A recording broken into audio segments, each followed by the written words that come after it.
Just a few old memories that slipped in through the door.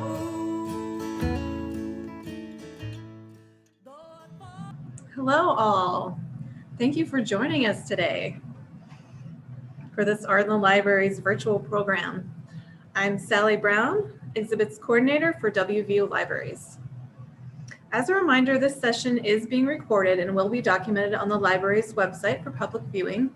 Please be sure to mute your microphones for now. We welcome questions in the chat box and we'll address at the end of the moderated discussion. We'll also post a survey link to get your feedback on the session, and any further questions about the topic will be responded to by our panelists.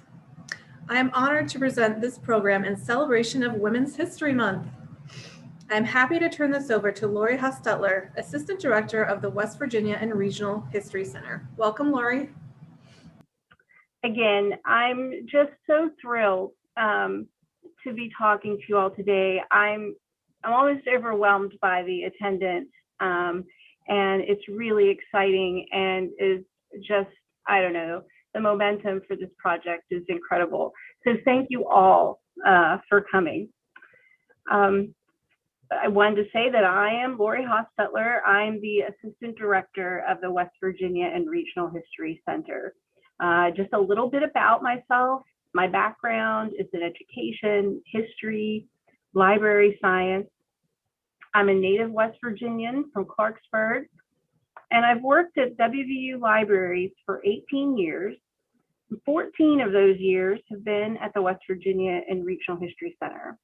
I mean, just that statement itself even shocks me how quickly time goes by. But I have a long association with the History Center and WVU Libraries. I wanted to give a very brief introduction to the History Center for those in the audience that might not be familiar with our organization. We are the Archives and Special Collections Library at WVU, and we're part of the WVU Library system. Our primary location is on the 6th floor of the downtown campus library, and we also have an additional storage and work area at the library depository building.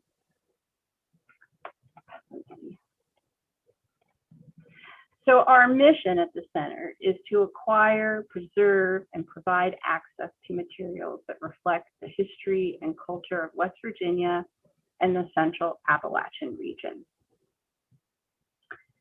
Normally, the center is a busy archive and research center. COVID has disrupted that for us in the last year, and we're looking forward to resuming our full operations when possible. But under normal circumstances, the center's collections are available to WVU faculty, staff, and students, and also open to the general public as well.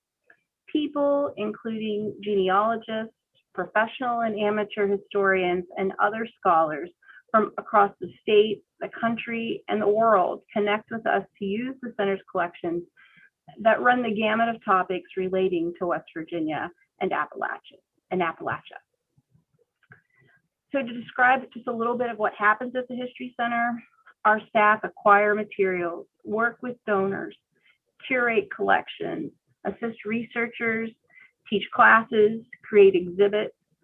They importantly arrange and describe archival collections. They apply preservation measures to collections. They create digital collections and much more. So now that you know a little bit about the History Center, I wanted to focus in on archives and what that word means.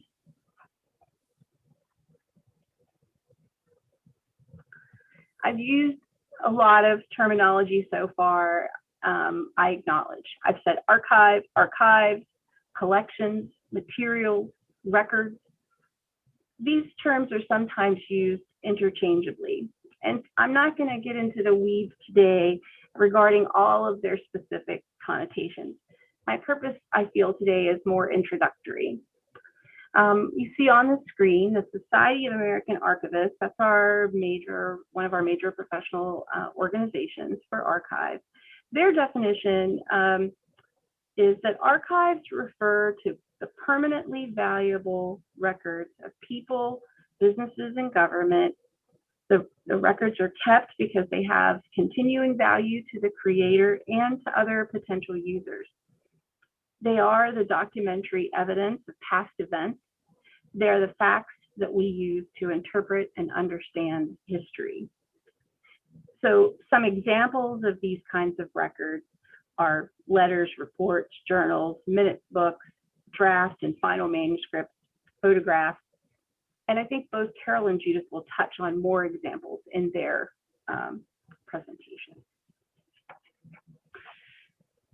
So what I wanted to get at today was that most people, and probably a lot of people that are attending today, you aren't thinking about the things that you've kept and created over the years as an archive or as a collection. You probably have photographs, you might have scrapbooks, diaries, and many other things that document the story of your life. They're your memories, they're your stuff. Many people, and especially women, don't realize that their stuff has value. You aren't thinking that people like our history faculty members would need them to interpret and write about history. Hence the title of this presentation, Don't Throw It Out. What I would like you to leave with today is, at minimum, an awareness that your things do have meaning and importance. I want to put a bug in your ear that you might have contributions to the West Virginia Feminist Activist Collection, or even records that document other areas of West Virginia history. A really important thing to note is that archives have gaps, missing pieces, records that were not valued or collected over the years. The records of women, of people of color, of minority communities have not always been collected, and the historic record is incomplete without them. The West Virginia Feminist Activist Collection aims to help fill that gap.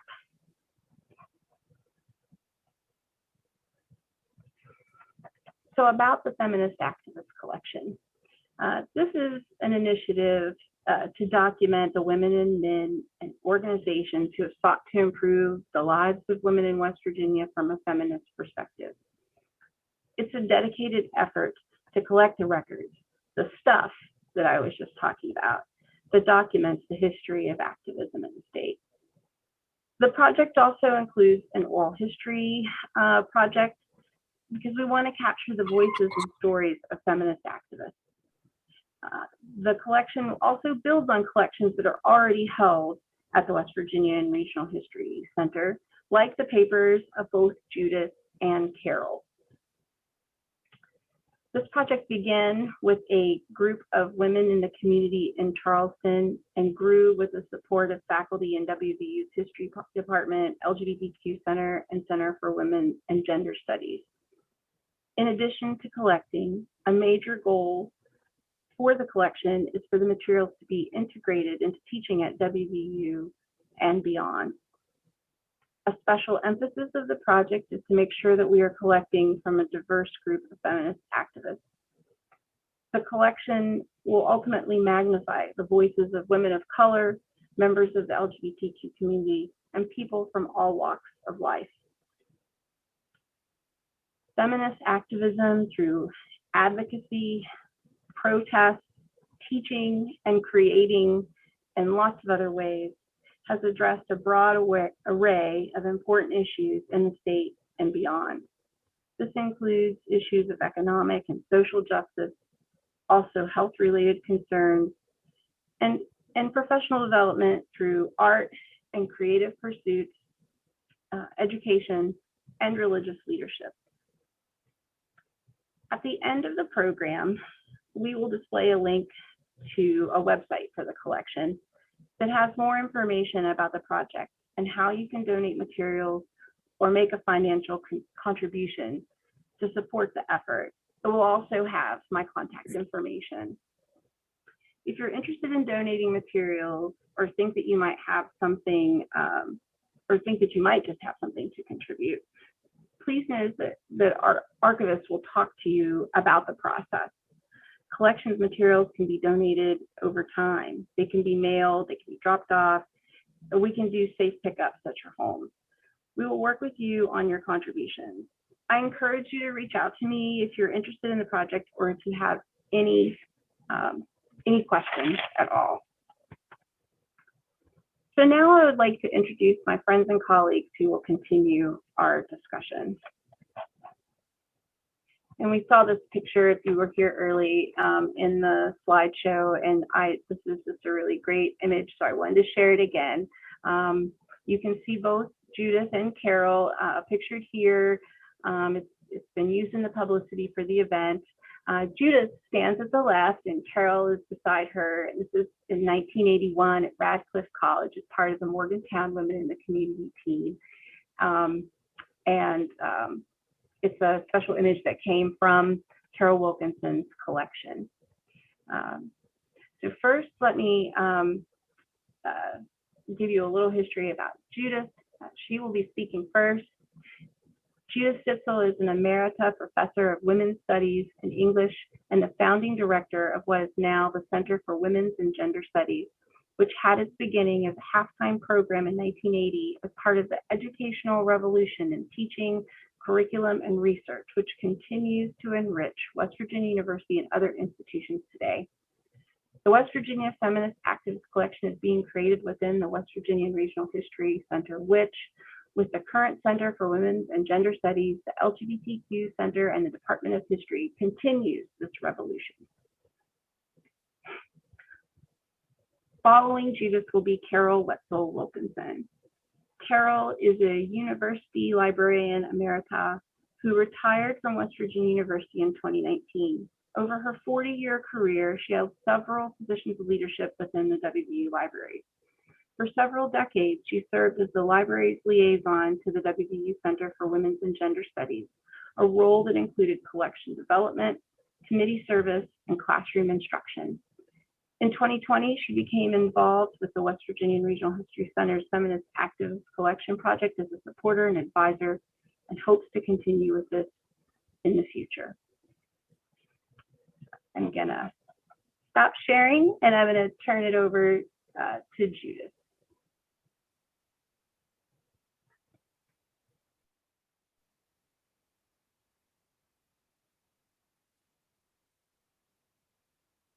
First, I will unmute, which my friend Michelle Flynn has indicated to me all the way from Tennessee. All help is appreciated. Thank you, Michelle.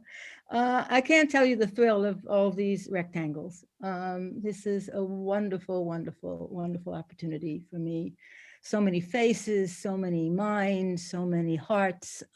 This is a very, very important opportunity.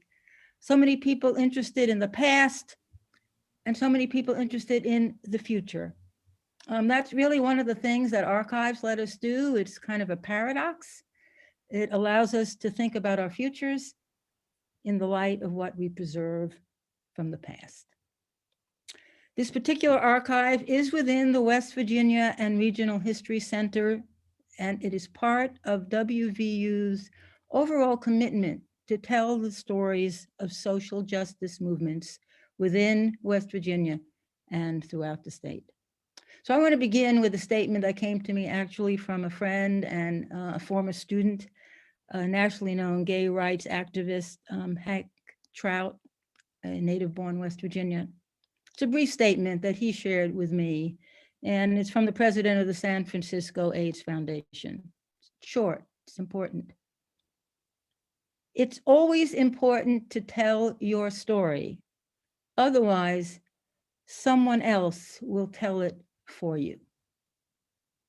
It's always important to tell your story. Otherwise, someone else will tell it for you. Documents such as those that Lori mentioned and others which Carol will talk about, these are the chapters of those stories. But which documents and where are they and how are they understood? And what kind of future do they allow us to imagine? So you heard some of the synonyms for archives that Lori shared with us. And I looked the word up for fun also. And there were several more. Some you would maybe, think of: registers, accounts, collections, dossiers. That one sounds intriguing, doesn't it? And two that interest me in particular: evidence and documentation. They provide evidence and documentation. And the one, though, that really caught my eye and that I shared with Carol last night, and we were both kind of interested in it and had never heard of it before: muniments. Muniments. So I tell you, that comes from the late Middle English, if you'd like a little linguistics with your coffee this morning or afternoon. It's via the Old French, and it's from the Latin munimentum, and it means also defense and fortify. Now, what amused and interested me about that was the suggestion that we may need to take some conscious effort. We may need to exert some bravery of our own, maybe, to ensure that stories are not silenced, are not ignored. And I add, we have to tell them. And sometimes we have to find them. And we have to recognize their value. So the key word of that sentence is we. Who is that we? Who has been included? Who has been excluded? Who has excluded themselves? And what can you, many of you in this wonderful audience, have to add to the story that you may not have considered an important part of it, may not have yet considered yourself an important enough part of it? There have been many changes since I entered the story of West Virginia feminist activists in the mid-1970s. I was in my mid-30s. Nixon had recently resigned in shame. Reagan was 2 presidents in the future. Thanks for the vision and activism of the West Virginia University Women's Caucus and an early version of the Council, the Council for Women's Concerns, which still exists, the Center for Women's and Gender Study was born as Women's Studies Program. It was a half-time program. I was its half-time coordinator. We got 2 courses. We slipped them into the curriculum, hoping we wouldn't get any pushback, special topics courses. One was called Image of Women in Literature. The other was called Women's in Writers. We thought they were innocuous enough to slip through without too many problems.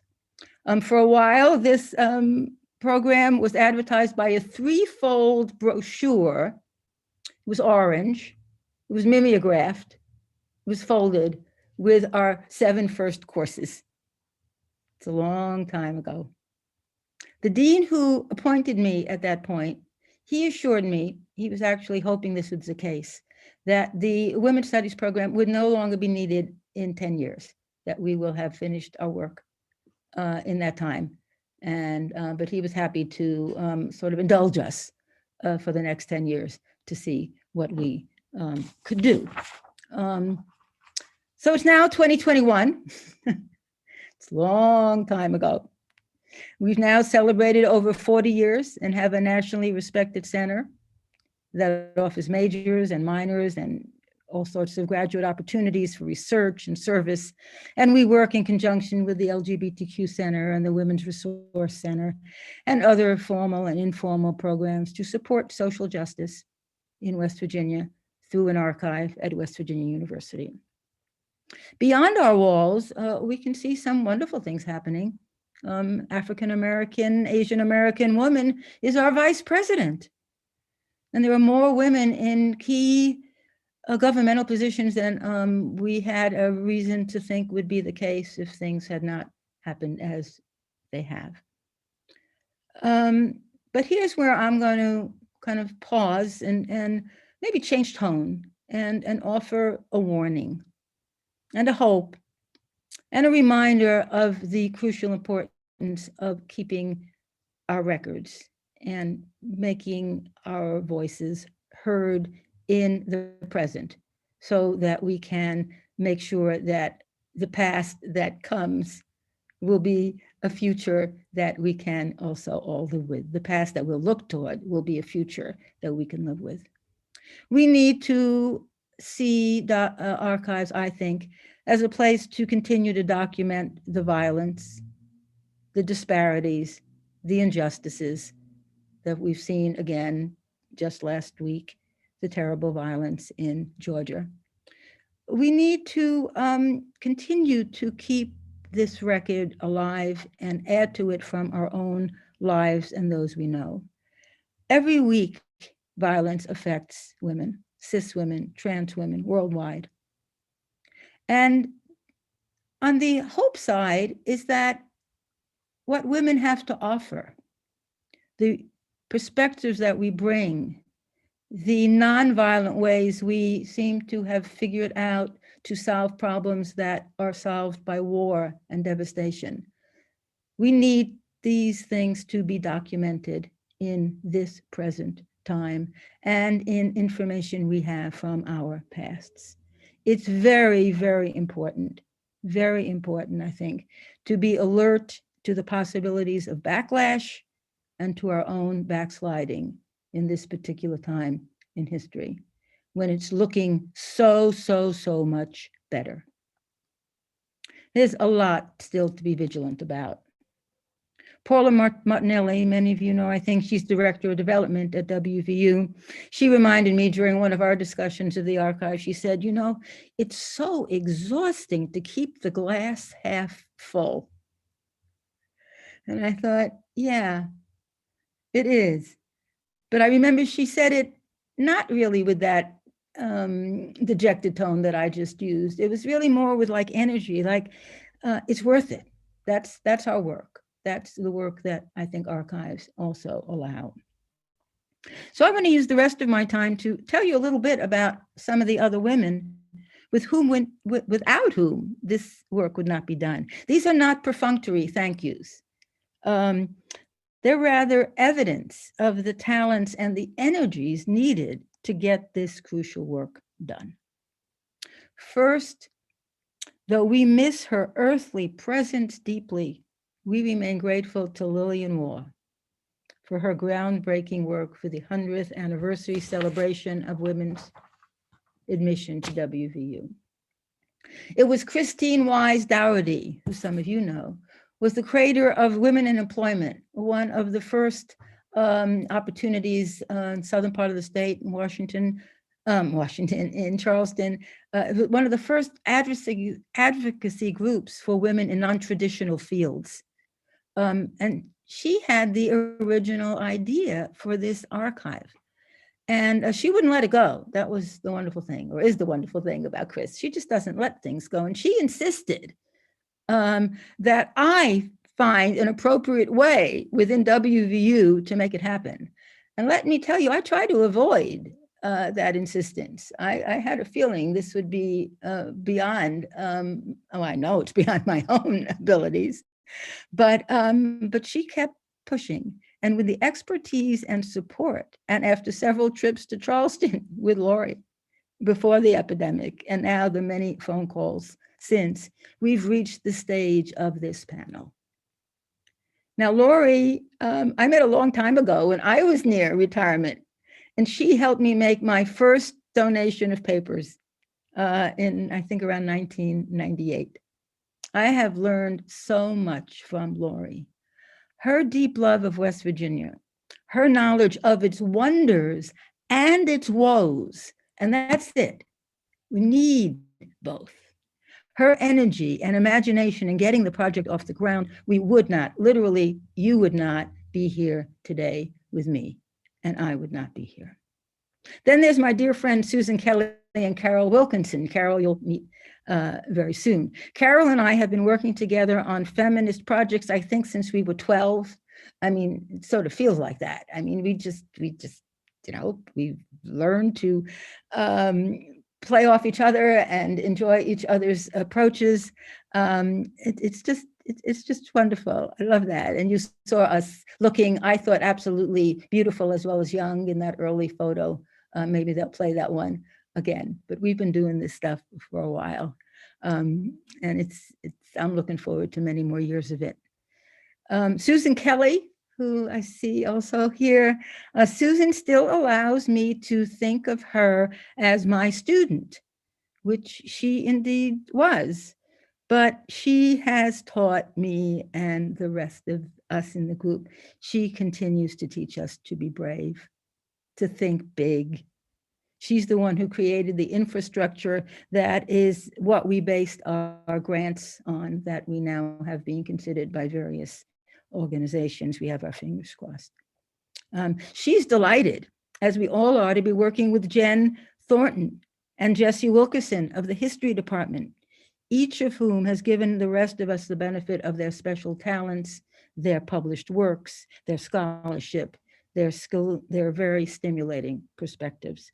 Susan remembers when in the 70s, as a student in an almost completely male history department, she was unceremoniously told that a proposal for a paper having to do with women was entirely out of the question, not real history at all.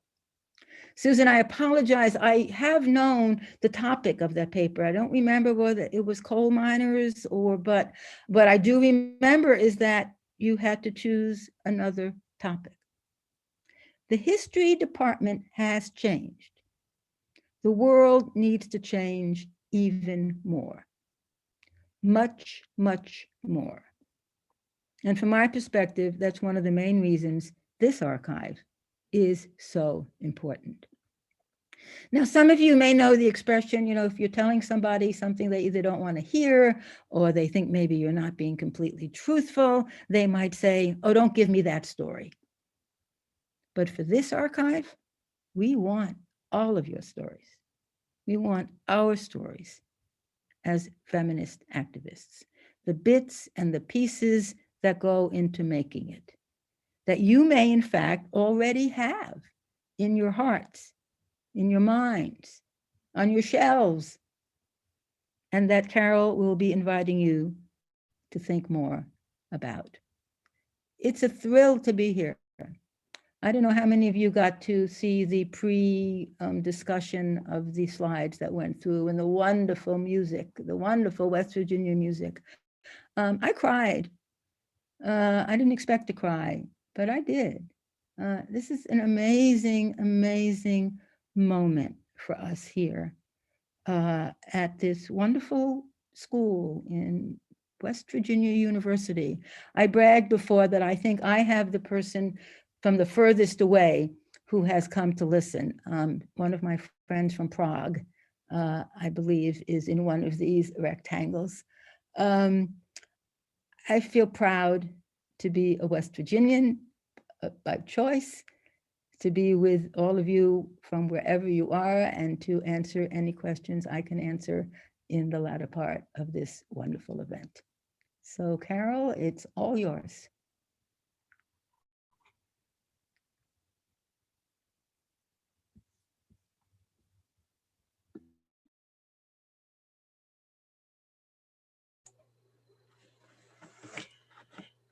Hello, everyone.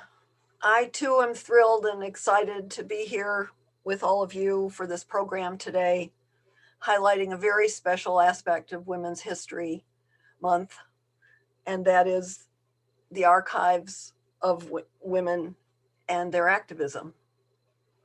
I want to say thank you, heartfelt thank you, to Sally Brown, to Beth Toren, to Lori Hostetler, and to Judith Stitzel, and to all the other women behind the scenes who are supporting us in many meaningful ways. This group of comrades for the cause is growing every day. I want to send special thanks to Dean of Libraries Karen Diaz for her Gazette article, Charleston Gazette article about the West Virginia Feminist Activist Collection and this program today. It ran in many papers throughout the state in West Virginia. And I want to say that I welcome everyone here on screen, and I hope many of you have joined us from points beyond Monongalia County throughout the state and beyond. I know we have beyond. I just don't know about how many other counties beside Monongalia are here. But I suspect because of Karen's article, there are many. Earlier in the program, Lori shared her definition of archives.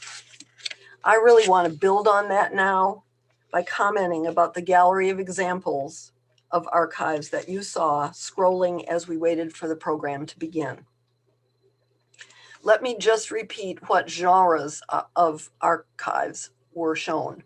They are not comprehensive, but they are selections that were made for this exhibit.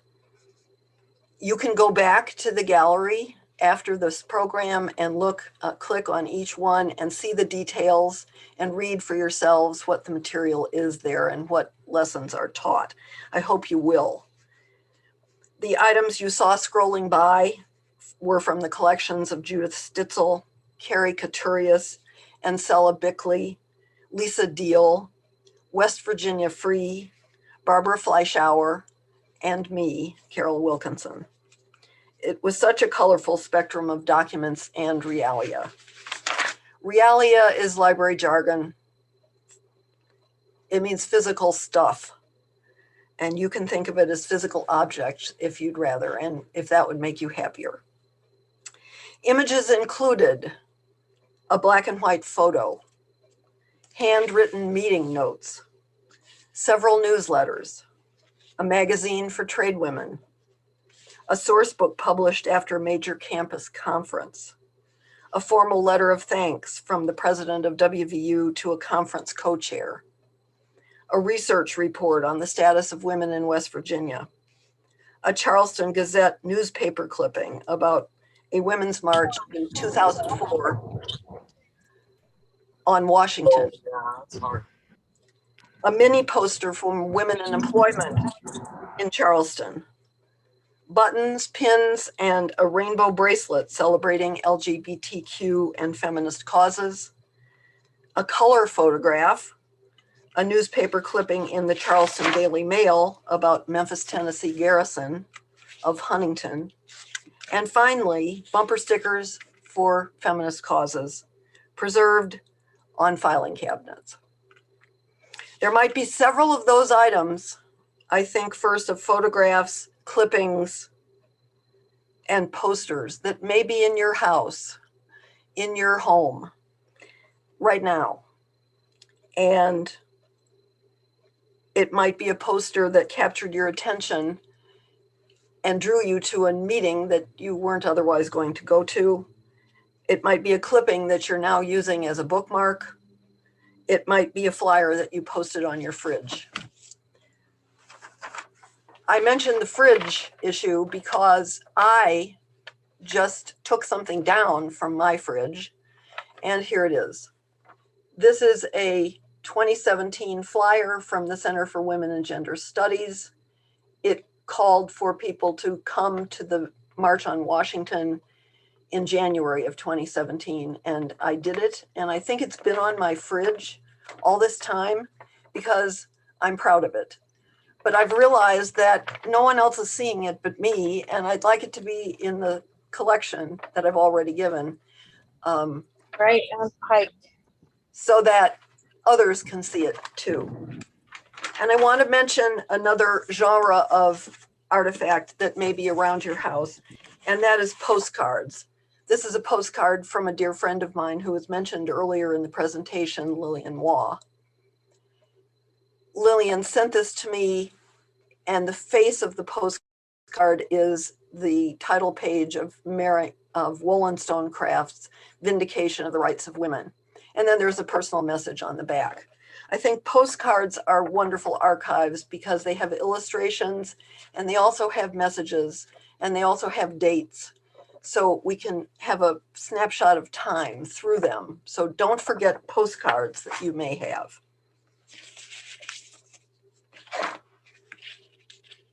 Since we're speaking today about the Feminist Activist Collection, I want to share my own definition of feminist activist. Well known are the references to activists who work for political, social, and economic equality for the sexes.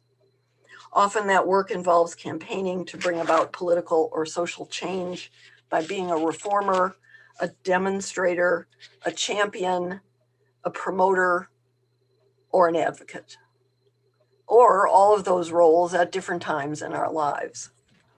I have marched for pacifist and feminist causes at times, and certainly advocated for change for women and men in my profession and my university and other organizations I have worked for. And I learned to teach with core values of respect for all students and all points of view. But I bring more to my own personal definition of feminist activist, and I'm sharing this background for my history that has led to my definition and my donations to the center, because I want people to have what I had. I'm the daughter of a woman who in the 1930s tied with a young man for a full state scholarship in the state of Tennessee. The scholarship was not divided by the two winners. It was given to the young man because my mother was told he would have a family to support and she would marry and be supported. My mother lived with permanent righteous anger because of that decision. And really, she never processed the anger and moved beyond it. She drummed into me that I would need to be able to support myself and repeatedly warned that men could not be trusted to be fair to women. Thankfully, I have not lived a life of continuous anger, but I can assure you that I have certainly been furious at times at many injustices. So here's my definition. A feminist activist is one who, through lived experience, acquires a deeper understanding of the needs of women and the wrongs done to them. As life experience builds, she addresses and corrects wrongs in her own life and helps where possible to address wrongs in the lives of other women. Now let's focus and shift and look, sort of zoom in to 5 of the images that went by you sort of quickly before the program began. The first one I'm going to talk about is a newsletter from West Virginia Free. It is the reproductive rights organization for women in West Virginia. It provides timely news and information to subscribers. And this particular issue comes to us from 2000 when the presidential election was on. George W. Bush was running against Al Gore, and their views of reproductive rights were, as many of you will remember, very different from each other. Bush wanted to restrict abortion. Gore was for a woman's right to choose. The next one is a newspaper clipping from the Charleston Gazette about a women's reproductive rights march on Washington in 2004.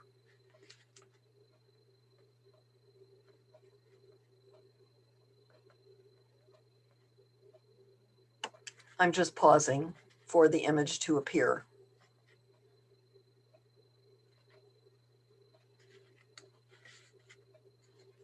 What I will tell you about the image when it comes up is that it quotes many men and women from all over the state of West Virginia who went to that march, and includes a quotation from a 25-year-old senior at WVU named Elizabeth Harless. Elizabeth was the president then of the Female Equality Movement, a campus organization at WVU. Elizabeth was the organizer of the Morgantown contingent who attended the march. The next button that you will see, the next image that you will see will show you realia. This image includes a pride bracelet at the top a button that remembers our celebration in 2016 of 125 years of women at West Virginia University. This celebrates the Women of Color Luncheon that takes place annually, but this one was from 2019. And gay rights activism and gay-friendly people are celebrated in that button that says, "Hi." Now, the next slide I see as a real gem. We're seeing something that is Judith's handwriting, and that was handwritten notes from her collection, I know. But this is and I'm sure they are a gem also. But this is a photograph, a color photograph of Ancella Bickley, the historian, writer, and educator here in West Virginia, and author Alice Walker at an event at the University of Charleston in Charleston, West Virginia in 1999. This is from Ancella Bickley's collection. And finally, bumper stickers for feminist causes. There are others on this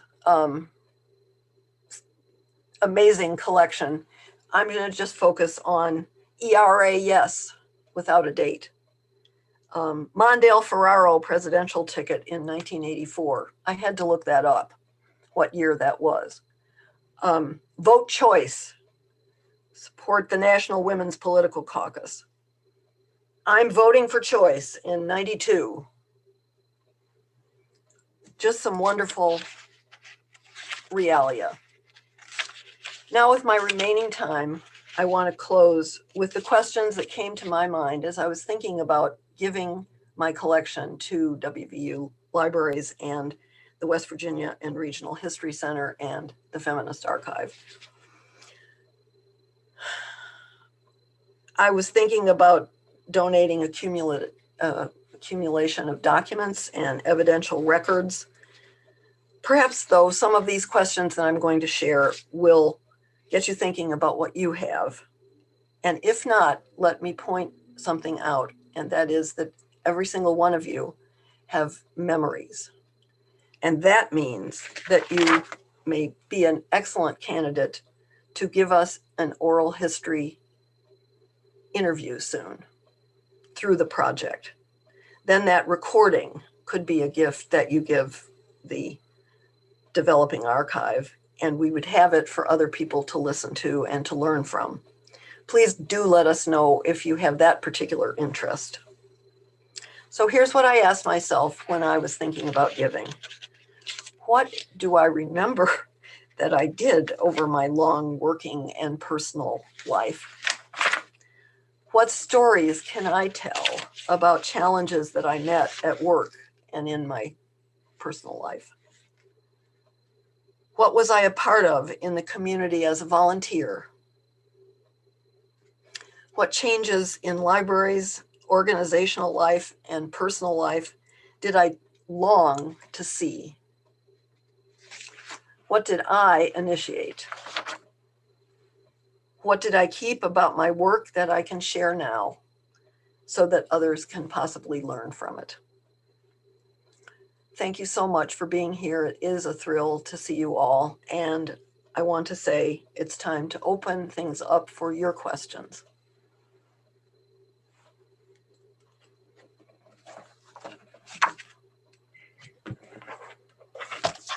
Hey everyone, it's Lori again, and we want to start off the questions and answer session.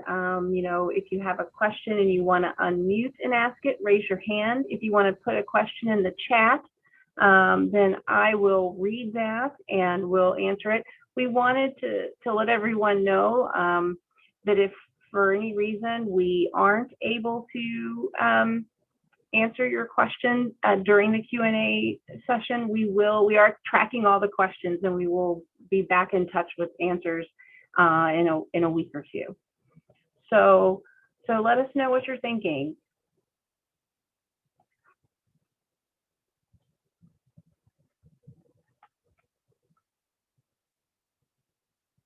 Okay, I see a question from, I see Bonnie Brown is raising her hand, and then there's a question in the chat. And Bonnie, I will come to you next. I'll do the chat question first, which is how many collections have you received already?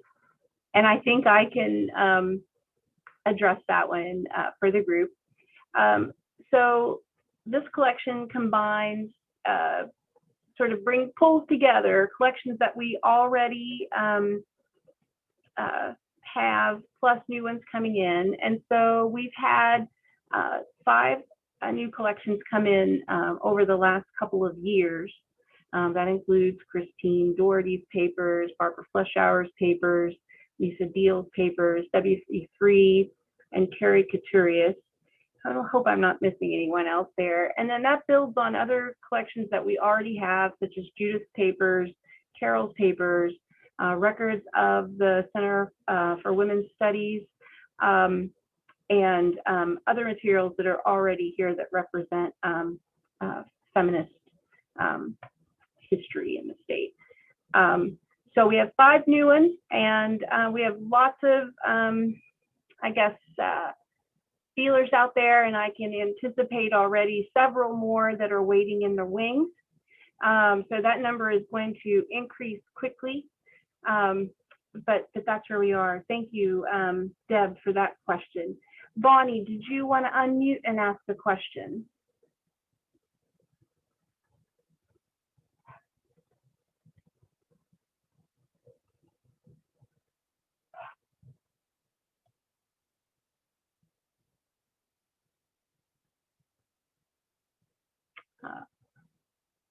You're still muted. If let's see if I can.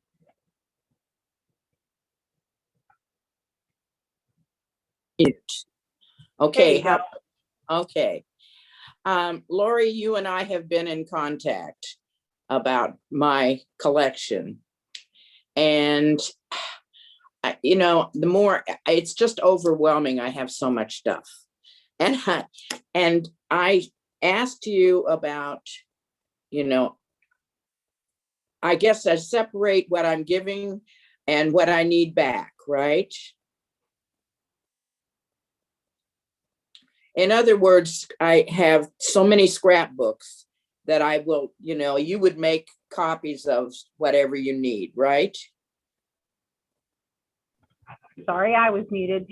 Yes, we can make copies. We can't promise to copy everything in mass because it's a time-consuming process. But we would definitely copy selected materials. And it can work both ways. We can make scans that we keep for ourselves and give you back the originals, or we can keep the originals and provide you all with scans for selected materials. And one of the things and I think that it can be overwhelming, and something that I often tell people is to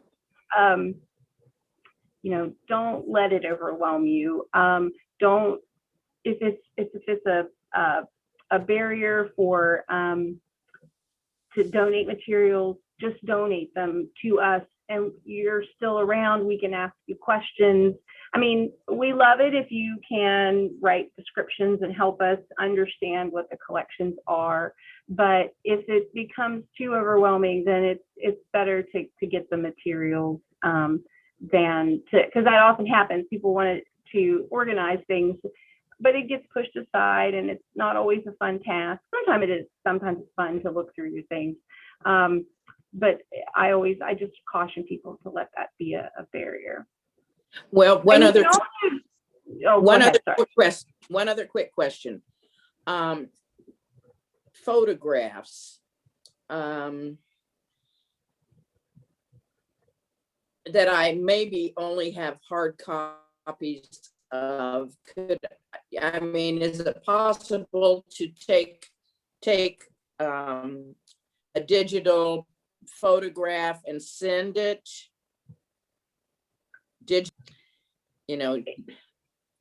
it would be better to have a digital scan of the photographs than a digital photograph, but we can talk about that and how Okay. we would handle that, because many photographs from before 20, even less than 20 years ago, were all hard copy. So I definitely understand what you're dealing with.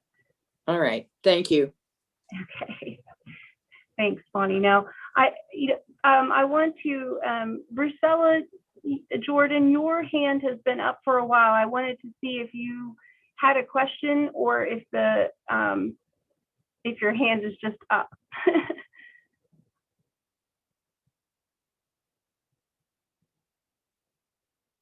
Okay, we will come back, and if Priscilla has a question, we'll definitely acknowledge that. So I want to go back up to the chat because there are several questions. Will archive materials related to women in sex work be accepted? Thank you for this wonderful presentation. The purpose of the collection is feminist activism, and so if there is an aspect of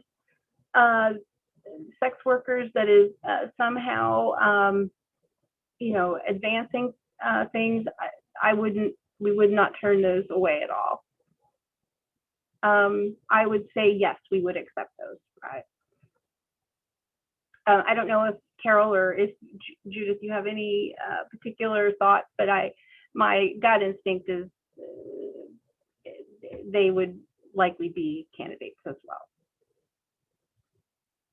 Yeah, I would probably just be even, maybe since I'm not an archivist, I don't have to be as cautious with accuracy, but I would say we would welcome. I mean, I think that's an area in which there is a lot of activism, and probably most people, and I don't mean that you weren't being welcoming, but I just want to even add that would be an area we would be very, very interested in. It seems to be some of what has also been part of this most, terrible event, not in Georgia. Not that the women who killed were sex workers, but that sex work is used as a kind of category, one of the many categories in which to demean women, and unfortunately, particularly Asian American women. So yes, if there's someone with such materials, we would be very, very happy to look at them. Thank you, Judith. Let's see. The next question in the chat: is there a minimum amount of stuff that is needed to start a collection from a specific individual? No. A folder of materials is enough. One thing is enough. So there's no minimum amount. Thank you for that question. And then I see from Linda Jacknowitz, is there a way to support the developing archive monetarily? Yes, we are collecting funds to support the project. At the end of this question and answer session, I will put up a slide that has a link to a website, and that website will have a link where you can donate directly. And then you can also reach out to me. And I see a further question down from Susan that says, who's the point of contact for donations of materials? That would be me. And my contact information will be coming up on the screen before we're done here. And so Karen has put the link in the chat. I'm not scrolled down far enough to see that, but if you click on that, that takes you to the web page. And then I see Deb Miller. If a woman did not march or attend rallies, but was the first in her field to hold a certain higher level position, is that what you would be interested in archiving? And again, I would say yes. I think that there's probably aspects to that is activist, and we're not expecting everyone to have been out marching. Judith or Carol, do you want to expand on that?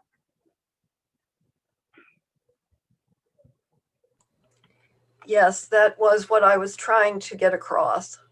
I'll just share that I Zoom with my classmates. I'm a graduate of Wells College, which was at that time a women's college.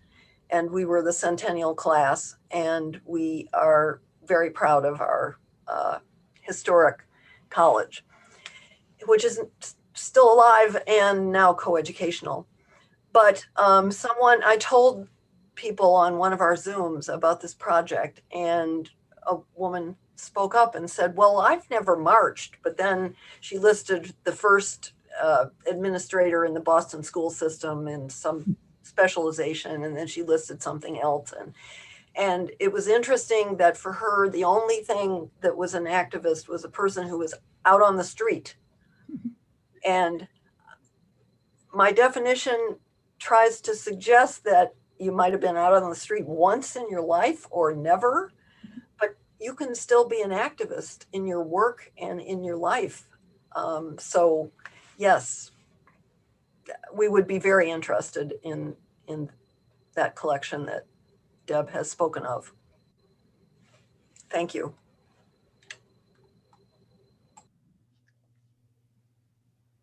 Thank you so much, Carol. Charlotte has included a question that's a really good one. What are some of your strategies for improving representation of diverse perspectives and stories in the archive? How are you working to ensure that transgender women, queer women, Black women, Indigenous women, and other women of color are represented in West Virginia, are represented in the archive? Well, we're doing that through some very intentional contacts and working with the LGBTQ Center, reaching out to folks in the WVU Center for Black Culture and Research, and are creating an advisory group, which is still sort of in process of forming, that will include women of color and all of the above, to help us make sure that, it's a really big part of the goal of the collection. And so much of this work, reaching out to people and finding out who people are is, it's networking. We don't, know who all of the people were. And, frankly, a lot of our networks are white women. So we're trying to be very intentional to make contacts with and to include people working on the project who will help us assure that we reach that goal. And Judith. So I just want to add that anyone in this wonderful audience, please, if this project really piques your interest, maybe you don't have anything, that's unlikely that you don't, but if you want to be part of it, there will be an advisory committee, but even separate from formal advising, just help us to think through how to get to these goals, which we share with you. So this was meant to be that kind of invitation, this Zoom, to say, oh, you might not have known this was going on. We didn't know it was going on a few years ago. It wasn't, but we have an opportunity here. So Lori, can they get in touch with you about that directly as well, if someone wants to be a... Absolutely, yes.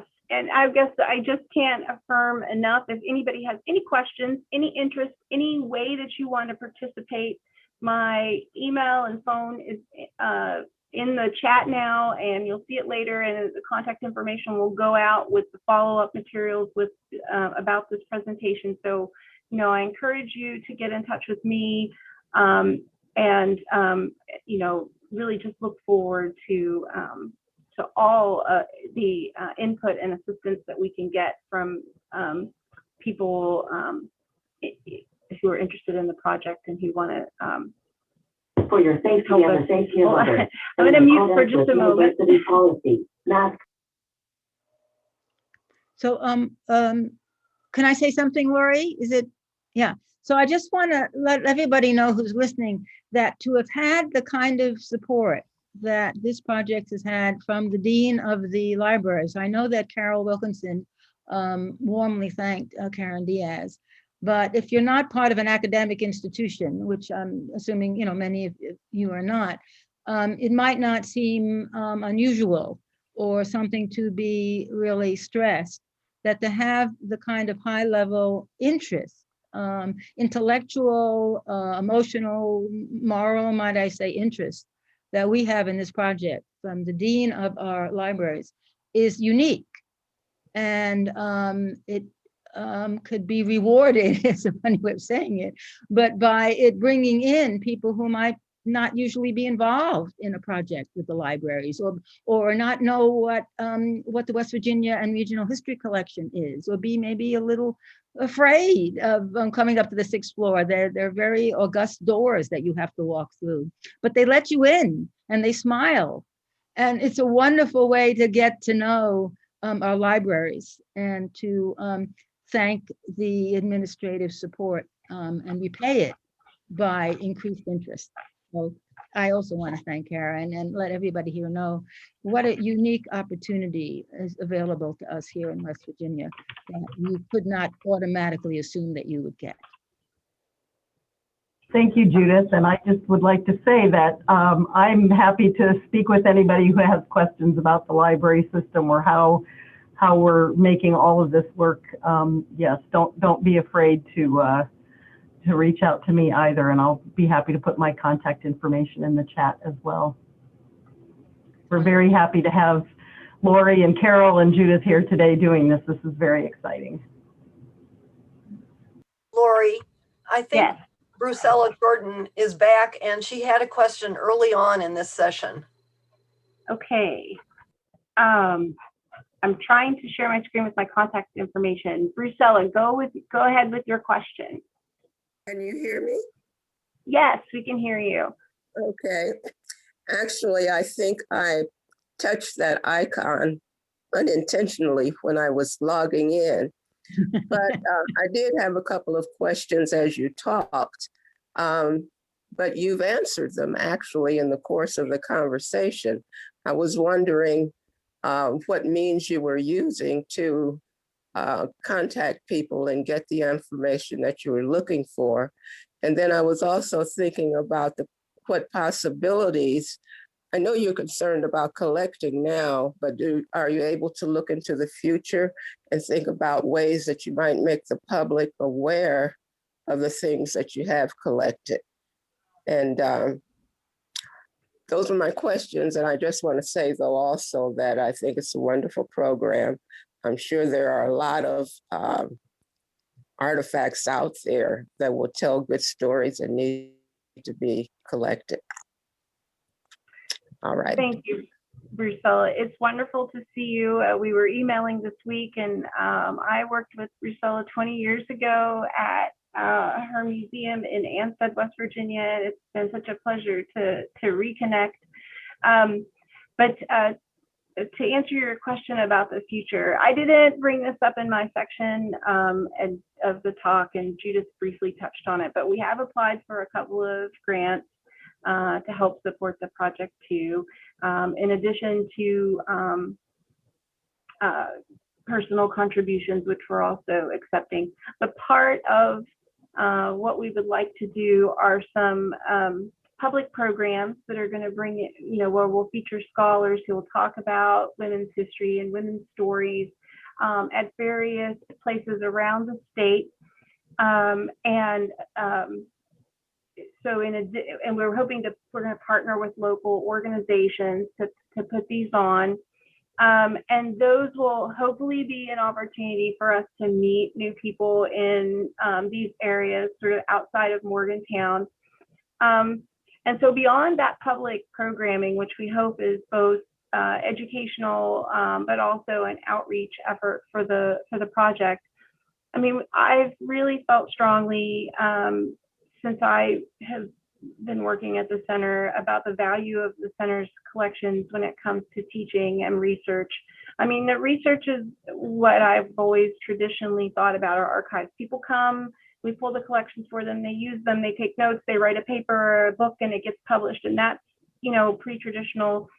But the teaching aspect is newer, and so that's one of the things and why it's so important to have these collaborations with professors in history and English and the Center for Women and Gender Studies. And so that's also part of the future of this of the collection too is really making the resources and the records available and part of student learning at the university and hopefully beyond the university. So did that answer your question? I'm sorry, I think I went on a little too long there, but. You answered it very well. Thank you. Thank you. Susan, you have your hand up.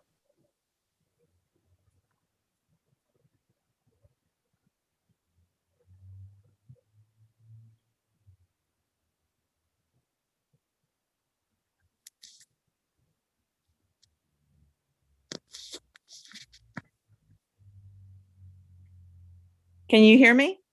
Yes, Okay, perfect. Thank you. Sorry about that. A couple of things. One, I just want to say how, in addition to the tremendous leadership of the dean of the libraries, Karen Diaz, and the beautiful piece that she wrote for the state's newspapers. And if you haven't read it, I sure hope you will, because it's just tremendous in terms of understanding very succinctly what this project means to the libraries as well as to the state and to all of us. This fits so well with Dr. Gee's direction for the university, with the strategic plan of the university.